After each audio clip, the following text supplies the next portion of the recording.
Gracias por acompañarnos. Bienvenidos a su espacio.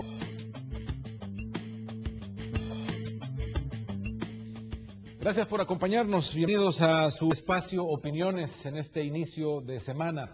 Por supuesto, hay muchas expectativas sobre el tema de la reconstrucción y los impactos todavía que estamos apenas comenzando a ver que ha dejado la lluvia. 10, 11 días de lluvia intensa sobre nuestro territorio ya logra cifras récord. No solo en sí la lluvia ha sido un récord, sino también los daños. Se ha hecho mucho énfasis en el impacto que esto tiene, el impacto inmediato, pero claro, hay que ir más allá y tratar de analizar este fenómeno y sus impactos en el mediano y largo plazo, en el tema económico y social. Por supuesto también político, porque algunas cosas tendrán que cambiar para poder enfrentar en el país este tipo de circunstancias.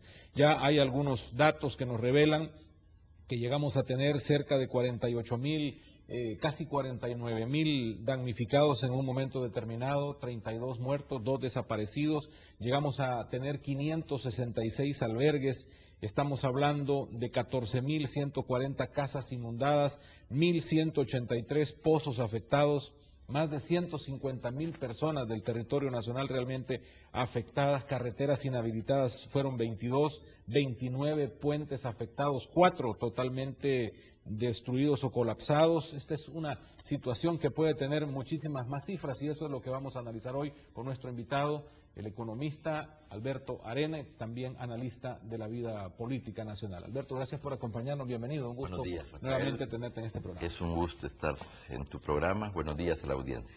Las cifras sobran para poder poner en categoría de desastre al país, ¿no? Es un impacto importante. ¿Cómo lo estás analizando? Como publiqué en mi columna del Mundo el jueves pasado, este diluvio que nos cayó tiene y tendrá consecuencias muy importantes, económicas, sociales, financieras aún. No hay duda de que hay una relación entre el nivel de la acumulación de agua que nos cayó, que rompió todos los récords, el nivel de vulnerabilidad que tiene el país, por un lado, y los efectos económicos y sociales. Es decir, a mayor agua acumulada en un tiempo corto y a mayor vulnerabilidad, mayor son los daños. Y efectivamente, como tú lo decías, rompimos el récord. Fíjate que es un 80% más de agua que nos cayó ahora que cuando nos cayó con el Mitch, por ejemplo, que fue muy fuerte. Eso da una idea en términos de la acumulación milimétrica de agua. Por el otro lado, los costos económicos, sociales han sido enormes. La cosecha destruida, la infraestructura dañada y deteriorada, carreteras, puentes estratégicos, el paso por Guatemala y otros. El tema de la misma, dijéramos, las consecuencias que esto tiene para las finanzas públicas y otros temas que a veces no se ven, como el hecho de que en el momento en que se destruye la producción de frijol, de maíz, de vegetales, de legumbres, de maicillo, de frutas, de hortalizas, pues los precios se van para arriba. Y si a eso le agregamos el problema de las carreteras, de los puentes, etcétera, significa que todos los costos de transporte, de vehículos, de pasajeros, de carga y por lo tanto de los precios al consumidor final, también se disparan.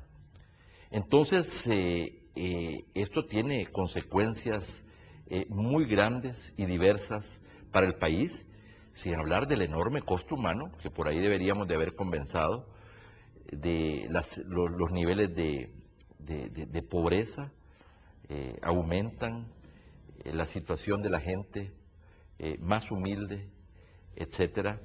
Es decir, esto nos ha dejado fregados. Ya estábamos en condiciones difíciles, veníamos de este periodo de crisis económica, financiera internacional que nos golpeó fuertemente. Estábamos apenas medio saliendo de ella cuando ya se anunciaba la próxima, la probable crisis internacional que se nos viene. Había pasado ya pues Ida y el Stan, ¿verdad? Y en estas condiciones nos cae este diluvio. Si uno ve en la historia, pues bueno, desde el 2001 a la fecha, tomando en cuenta los 2 terremotos de aquel año, más todas las tormentas que han sucedido hasta esto, realmente vemos que la tendencia es a incrementarse. Hemos tratado de salir de todas las crisis y hemos podido de alguna manera, pero esto nos refleja que los remanentes de todos esos daños siguen estando presentes. Es que los daños se acumulan, son como los daños de la guerra. Los daños de la guerra todavía los sentimos.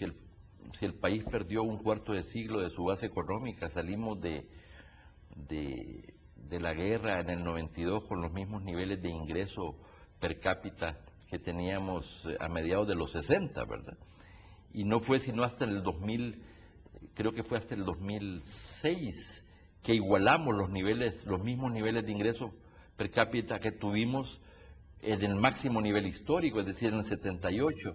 Al 2010 apenas habíamos crecido 15% en términos de ingresos per cápita, del Producto Interno Bruto per cápita en relación al 78. ¿Verdad? Es decir, no solamente son décadas perdidas, son las décadas en que perdimos 2 décadas y media. Entonces, entre guerras y desastres naturales que son parte, por un lado, del cambio climático, que afecta al mundo entero y ciertamente a Centroamérica, y la vulnerabilidad ambiental y social que tiene el país. Por supuesto, entonces, esto se acumula, no es que, no, sucedió y volvemos a comenzar y no ha pasado nada. Todos estos fenómenos se van acumulando y se ve en la calidad, en las condiciones de vida de la gente. Por supuesto, esto nos cae en un momento de dificultades particulares, ¿verdad? Y podemos es más difícil hoy pensar en salir adelante que 2001 cuando tuvimos terremotos, o en Ida, por ejemplo, que todavía teníamos un espacio en la economía nacional positivo. ¿Es más difícil hoy? Yo tengo una valoración al respecto. Yo estoy optimista más allá de las dificultades respecto al futuro del país en medio de estas dificultades, y podemos hablar de eso después. Pero yo creo que sí. Y es muy objetivo. No estábamos en una crisis internacional como la que estamos ahora, donde los países tienen menos capacidad, los países desarrollados menos capacidad de ayudar si están lidiando con sus propias deudas, el rescate europeo, la situación difícil en Estados Unidos, el desastre que acaba de ocurrir en Japón, etcétera, etcétera. Entonces, si tienes menos recursos, pues la solidaridad y el apoyo también disminuye. Eso en términos internacionales, y en términos nacionales. Cuando sucedió el terremoto, teníamos una fase de crecimiento de la economía mayor, teníamos un déficit fiscal y una deuda pública menor. Es decir, para ir a las cifras particulares, teníamos 3% de déficit fiscal, es decir, los ingresos, la relación entre ingresos y egresos del Estado, y teníamos 36.7 de deuda pública para el 2001.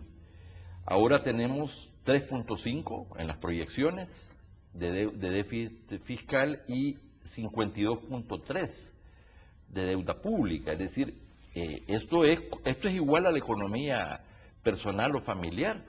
Cuando te viene una desgracia, no es lo mismo que te viene una desgracia si tú estás ganando un salario más o menos bueno, si tú tienes ahorros, si no tienes deuda, si no tienes déficit, que si te agarra, ¿verdad?, sin empleo o empleado solamente unas horas, si tú no tienes ahorros y si estás endeudado hasta la coronilla. Es decir, es que no es lo mismo las condiciones. No es lo mismo para un país lidiar con un desastre así, cuando tiene niveles de pobreza mayores que cuando tienen niveles de pobreza menores. Entonces, para precisar, después de que nos cae, además de la problemática internacional que mencionaba, nos cae IDA, nos cae el STAN, Ágata. Ágata, perdón, Ágata y entonces eso tuvo impactos y además la crisis internacional. Entonces todo esto ha afectado los bolsillos de la gente y el bolsillo del Estado. Este es el contexto, el marco donde esto se desenvuelve. Entonces, por supuesto, todas las proyecciones, no solamente queda, dijéramos, la gente, las cosechas destruidas. Por lo tanto, vamos a tener que importar más frijoles, más maicillo, más arroz, más frutas y legumbres, más maíz. Eso implica que el déficit comercial, que ya es grande, pues aumenta, tenemos que importar más de afuera. Por el otro lado, las erogaciones del Estado solo para atender la emergencia son de varias decenas de millones. Si además le agregamos todo el tema de la reparación de puentes o de la construcción de nuevos puentes, entonces, y además los efectos que esto tiene en las proyecciones. Ya la proyección del Producto Interno Bruto para lo que queda del año, es decir, de la suma de bienes y servicios producidos en el año, esas cifras serán revisadas a la baja. Si la proyección era de un 2%, yo diría que vamos a estar en cero o por debajo, ¿verdad? Será negativo. Negativo, ¿verdad? Si el ingreso fiscal, el gobierno había logrado bajarlo de 4.4 a 3.5, bueno, primero de 5.6% en el 2009, ya 4.4, ahora 3.5, dijéramos, y haber bajado la deuda pública del 56%, ahora 53 y pico, como proyecciones ya para este año, que es un esfuerzo que se logró hacer y que estaba dando resultados cumpliendo con el programa del Fondo Monetario Internacional. Ahora esto supone que el Producto Interno Bruto va a ser mucho menor, posiblemente negativo, que el déficit fiscal se nos va a volver a crecer. ¿Y cómo se financia el déficit fiscal? Pues con deuda pública. Y hemos adquirido más deuda también para hacerle frente a esto. Es decir, que cuando tú no tienes ahorros y te viene la desgracia, ¿qué haces? O vendes cosas, o te endeudas, o las dos cosas al mismo tiempo. Y entonces aquí ya no hay nada más que vender. Y lo que hay entonces es endeudarse un poco más para lidiar con esta emergencia. Entonces decía, el STAN y el Ágata y la crisis económica financiera internacional, para poder lidiar con todo eso, eso nos hizo que usáramos el espacio fiscal que nos quedaba, por decirlo así, en El Salvador, pero también en el CA4, en Centroamérica, como que lo usamos en esas cosas. Y ahora ya tenemos muy poco margen, ¿verdad?, de acción y de recursos. Ahora, esto todavía no termina. Incluso hay una tormenta tropical nueva que no está afectándonos directamente, pero sigue siendo la región posiblemente afectada por esto. Recordemos que Ida llegó en la primera semana de noviembre, es decir, todavía falta algún tramo que recorrer de lluvias y no es para ser ave de mal agüero, sino son las necesidades de cada año y el próximo año puede ser igualmente fuerte. Así es. Imagínate que bueno, la CEPAL, la Comisión Económica para América Latina y el Caribe, que tiene toda una metodología muy avanzada para evaluar los daños de terremotos, de sequía, de desgracias como estas, estará haciendo pues la evaluación, y entonces todavía estas son cifras muy preliminares de lo que alcanzamos a ver y a visualizar, pero ya vendrán los costos económicos y sociales ya medidos de este desastre. Pero yo sí considero que sí son severos, porque nos agarran un poco desvestidos, ¿verdad?, en condiciones precarias, esa es la realidad.